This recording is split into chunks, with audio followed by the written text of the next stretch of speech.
আসসালামু আলাইকুম ওয়া রাহমাতুল্লাহ। কিভাবে মরিচ গাছের গোড়ায় মাটি দিতে হয় এবং কেমন ভাবে মাটি দিলে মরিচ গাছের কোনো ধরনের ক্ষতি হয় না এবং মরিচ গাছগুলো সোজাভাবে দাঁড়িয়ে থাকে, আজকে এই বিষয় নিয়ে আপনাদের সাথে কথা বলবো এবং আপনাদেরকে জানাবো ইনশাআল্লাহ। মরিচ গাছ লাগানোর 15 থেকে 20 দিনের মাথায় যখন গাছের শিকড় লেগে যাবে মাটিতে, তারপর যখন দেখতে পাবেন মরিচ গাছে নতুন কুশি পাতা বের হয়েছে বা নতুন ডাল বের হইতাছে, তখন অল্প কিছু পরিমাণে জিপসাম দিয়ে দিতে হবে। দিয়ে দিলে গাছের গোড়াটি শক্ত হবে এবং মজবুত হবে এবং অনেক পুষ্টিকর গাছ হয়ে বেড়ে উঠবে। তারপর গাছের গোড়ায় অল্প কিছু পরিমাণে মাটি দিতে হবে যাতে গাছটি কোনো দিকে হেলে না যায়, গোড়াটি মজবুত হয়ে থাকে। এভাবেই মরিচ গাছের প্রথম দিকের পরিচর্যা শেষ করতে হবে।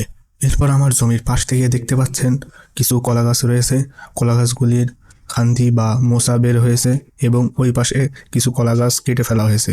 কলা হওয়ার পরে কলা গাছগুলি কেটে ফেলা হয়েছে এবং সেখান থেকে নতুন করে আবার চারা বা পোয়া বের হয়েছে। সেখানে অনেকগুলি পোয়া আছে, তো সবগুলি রাখা সম্ভব না, কারণ সবগুলি এক জায়গায় রাখলে হবে না। সেখান থেকে একটি মাত্র পোয়া বা চারা রাখবো এবং বাদবাকি সবগুলো আমি কেটে ফেলে দেব, কারণ সবগুলি পোয়া রেখে দিলে একটি পোয়াও বাড়বে না বা একটি পোয়াও হবে না।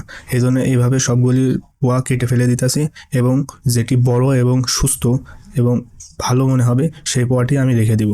আমাদের এখানে একই সাথে অনেক ধরনের চাষ একই জমিতে করা হয়, যাতে একটি লস হলেও আরেকটিতে প্রফিট করা যায়।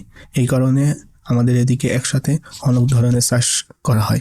দেখতে পাচ্ছেন যে আমি পেয়ারা এবং মালটা লাগিয়েছি এবং তার ভিতরে ঝাল লাগানো হয়েছে এবং এই কলা গাছগুলি আগে থেকেই ছিল, কারণ এই পাশে যে কলা গাছগুলি আছে এই কলা গাছগুলি আমার জমির ভিতরের চাষের কোনো ক্ষতি করবে না এবং এই কলা থেকে মোটামুটি আল্লাহর রহমতে খুব ভালোই প্রফিট আসতে পারে। সবকিছু একসাথে চাষ করে থাকি বা মোটামুটি 2-3 ধরনের চাষ আমরা একসাথে করে থাকি, যাতে একটিতে লস হলেও আরেকটি ভালো থাকে।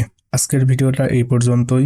যদি ভিডিওটা ভালো লেগে থাকে সবাই একটি করে লাইক শেয়ার করে দিবেন এবং সবাই সুস্থ থাকবেন, ভালো থাকবেন এবং আমার জন্য দোয়া করবেন।